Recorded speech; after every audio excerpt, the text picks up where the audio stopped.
In my last video, I did a comparison on 3 portable air conditioner units. One being the Zero Breeze 2300 BTU Mark II, the BougeRV 4000 BTU, and this one right here, the EnjoyCool 2300 Link 2. And after the video, I received several comments that many of you wanted me to do a review on this unit, which is the Link 2 made by EnjoyCool. So we are going to go check it out. We're going to talk about this, and then we're going to dig in deeper, and then we're going to go ahead and put it in the rooftop tent, or pipe it into the rooftop tent during the hottest part of the day, which would be at noon, and see if this portable air conditioner unit could do the same job as the BougeRV and the Zero Breeze.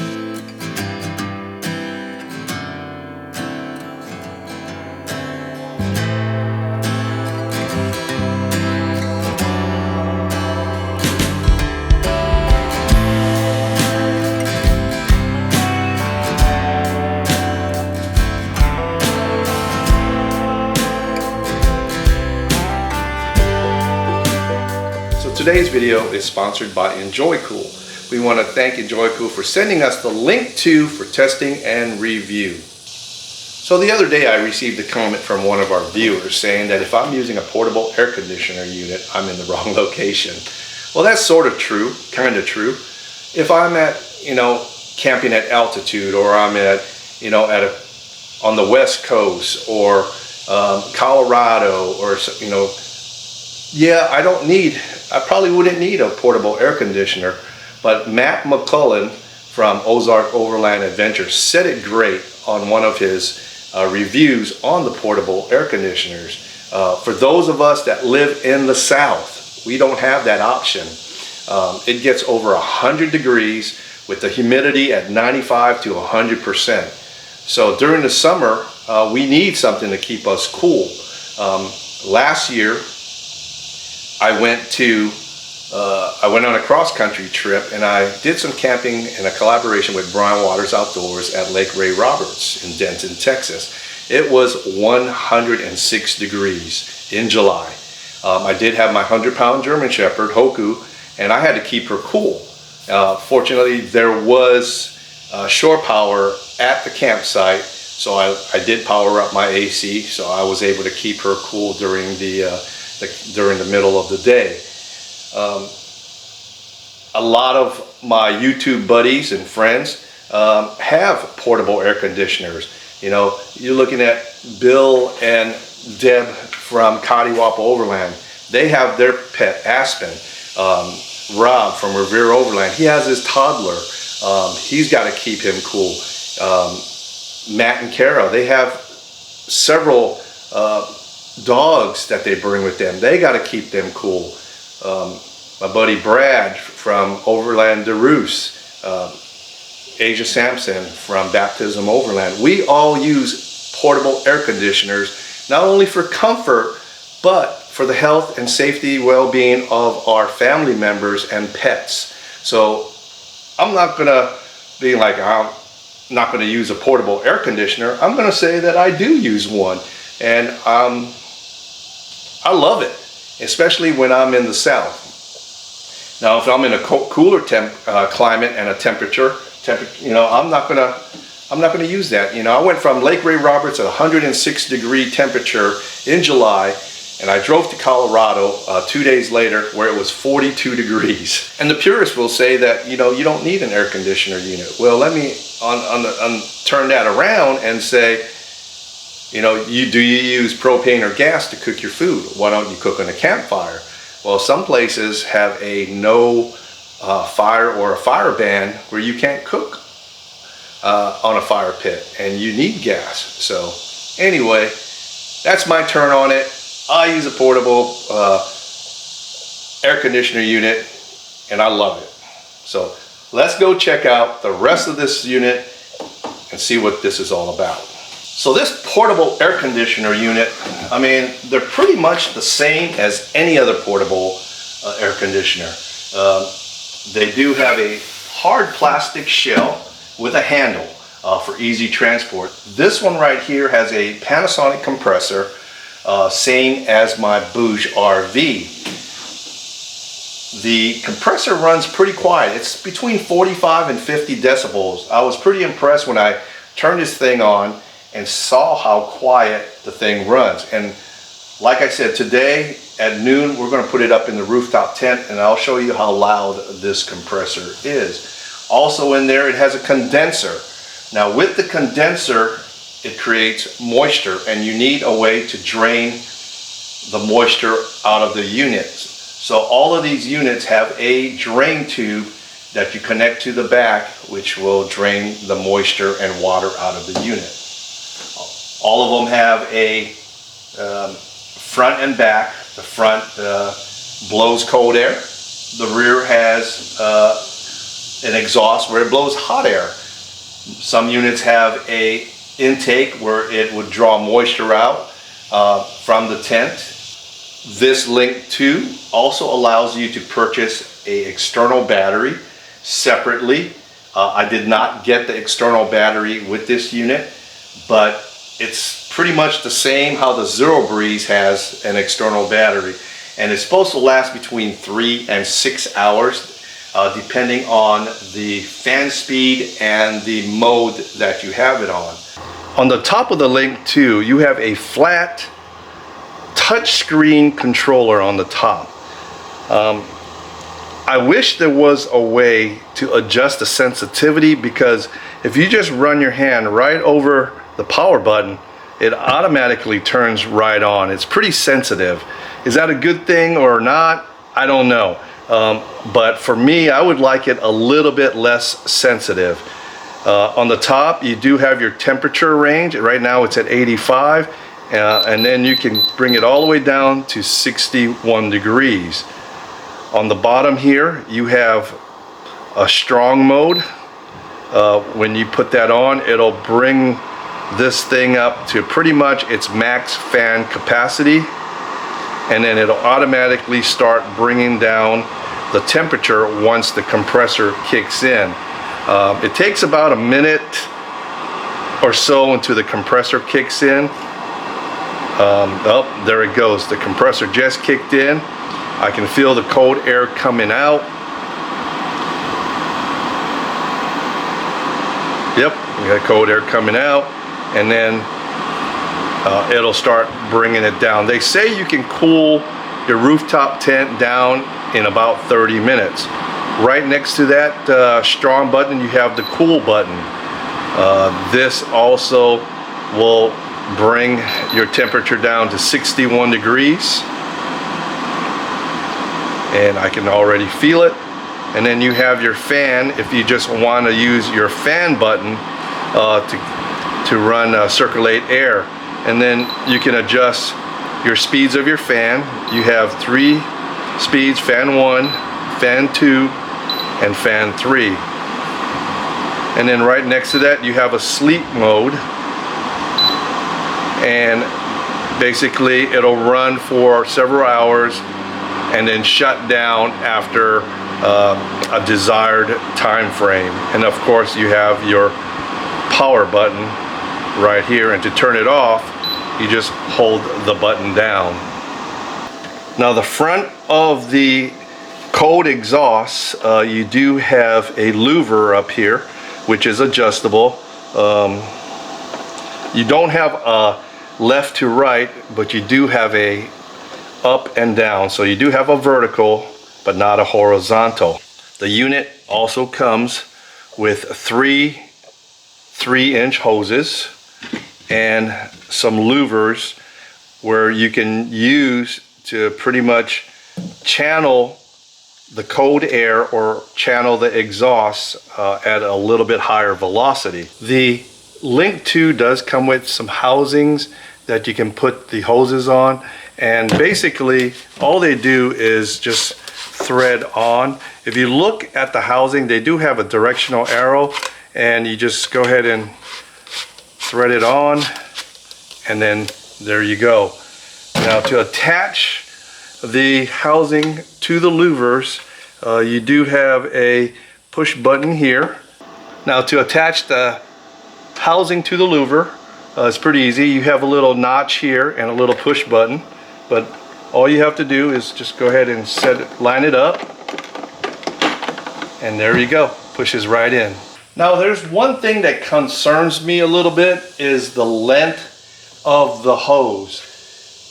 Now I was planning on leaving my Link 2 on top of the deck system and then running the hose into the rooftop tent. Well, after looking at the hose,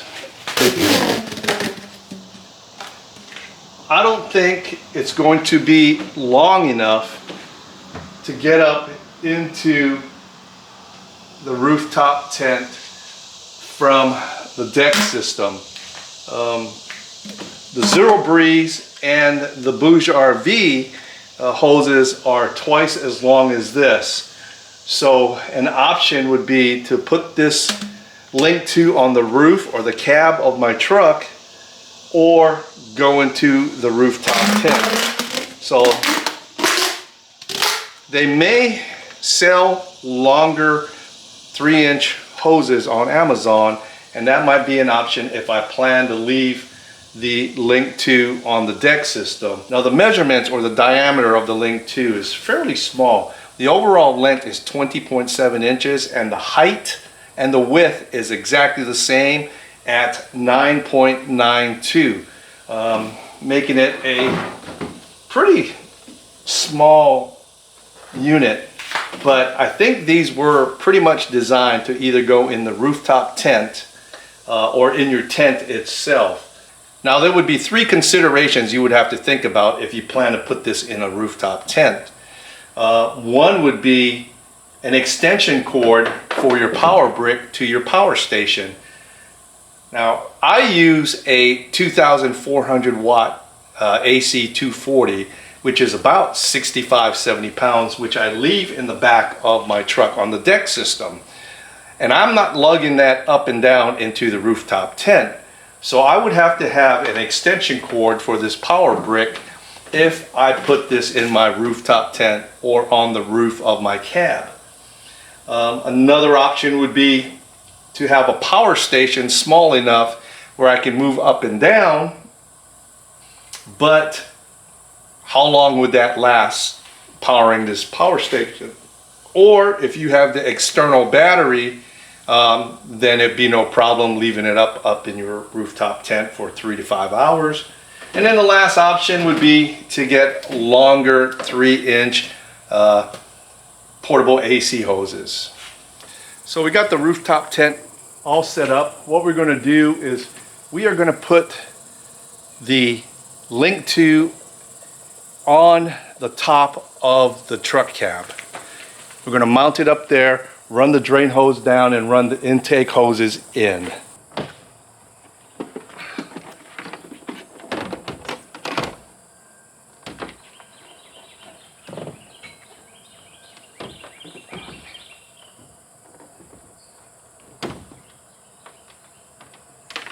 So another thing to consider when you mount your portable AC on a flat surface, you want to angle it a little bit so the condensation and the moisture drains out through the drain tube. So think about that when you do your placement. So I've got the unit all set up on top of the truck. This is my hot air exhaust. I've got it exhausted away from the intake return, which will go inside of the tent. I also have my Blue Eddy AC50B set up in here to power up the EnjoyCool. So let's go into the tent and set up the hoses in there, and we'll put the thermometer in and get everything all good to go. And let's monitor the temp before we turn on the unit. So change 2, because the hoses are so short, I can't leave it on the cab of the truck. So I'm going to put the AC in here and then run the hose out. So I'm going to go ahead and move the power station around and then plug everything in. So and then we'll start this test. All right, gang, I apologize. I can't find my thermometer anywhere, but we're going to go ahead and turn on the air conditioner. And let's put it on The coldest here is going to be at 61. Leave it on cool. We've got the blue eddy up here, and let's go ahead and close this here and see. Yep, we got AC. Close this down, and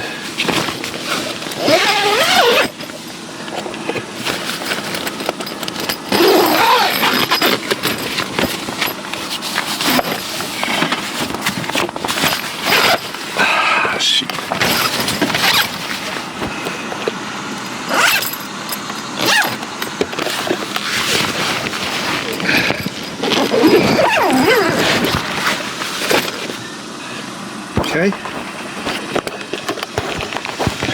So we've got the hose coming out. We got the drain tube. And we'll see how it feels in there. You're just gonna have to take my word on the temperature. Right now it's about 95 degrees in that tent. So we'll come back and check on it in about 30.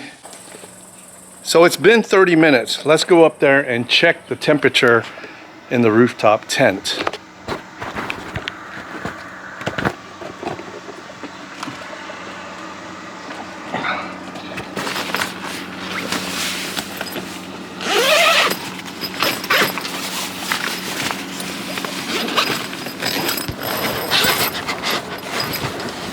Wow, it's cool.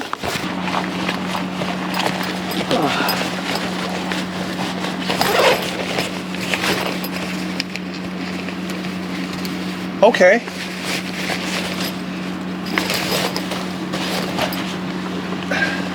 It's cool in here. I think it's probably about 71 degrees. All right, gang, it is a little cooler in here, and it does make a little bit of difference. I mean, it's not the 4,000 BTU Bouge RV, but it does cool it down a little bit. I think it would take probably more than 30 minutes to cool down this tent, but it works. So let's go back down below, and I'll summarize this whole thing up, but and I'll give you my impressions of what I think about this this little portable air conditioner. So what are my overall impressions of the EnjoyCool Link 2 portable air conditioner? Well, let's address the hoses first. Now, a lot of guys run the same setup I have. Rooftop tent on the top of their bed rack, and the length of the hoses are not long enough. Think EnjoyCool, you need to lengthen your hoses, especially if guys like myself plan to put it underneath the rooftop tent and run it up. Now, if you're putting this in the rooftop tent, it'd be no problem. I also try to put this on the top of my cab. Well, because the hoses are so short, running the return line from the back of the unit and the cooling hose from the front of the unit barely could come around, and I couldn't zip up the zipper to keep the cold air in. So the fix on that is they need to have some longer hoses, and I will check Amazon to see if I can find some longer 3-inch hoses. And like I said, this is the longest it is going to get. And another thing with the hose is the diameter. You're going to have a lot more air being moved with a 4-inch hose versus a 3-inch hose. And it does, like I said, it does blow cold air, but the volume of movement is a lot greater in my other air conditioner unit. But if you're going to use this at night inside of a tent, maybe a ground tent, it'd probably be fine. And I think that's what this was intended for when it was produced. to put in a ground tent where you can run the hoses out or in right there with your power station right there. So if you're going to be doing some ground tent camping, this would be perfect. But until they lengthen the hoses or making a little bit bigger hoses, I think this would be perfect for the person in a ground tent. The weight is a good weight. It's easy to go in and out of the rooftop tent. It draws not a whole lot of wattage, so you know, I could power it up with my AC 50B from Blue Eddy, and I'm not worried about it completely draining in an hour or two. So that was the pro of it. And you know, it's just a nice small unit that you can take with you, or if you're in front of it, cooling yourself down. And for me, in my rooftop tent, I'll probably go with the 4000 BTU, especially if it's in the middle of summer. Now this would probably work great towards the end of summer in a rooftop tent, but like I said before, I think this was designed mainly for a ground tent. So in general, nay on the rooftop tent, yay on the ground tent. And I'll post the links and description of this EnjoyCool link to in the box below. If you made it this far in the video, I thank you. If this is your first time here, go ahead and hit the subscribe, like, and comment, and hit that bell notification, and then hit all notifications, and then you'll be notified every time we post a video. So check out the GUMBIE gathering video, probably about 2 videos. I'll also put a link into it in the description below. Enter that way, and it's absolutely free, and the drawing will be on August 2nd. Other than that, if you also want to support the channel, go to our Patreon page, and as little as $3 a month, you can become a Patreon. I want to thank you guys for joining us. We appreciate you hanging with us this afternoon. Until the next video, this is SEMPER GUMBIE out.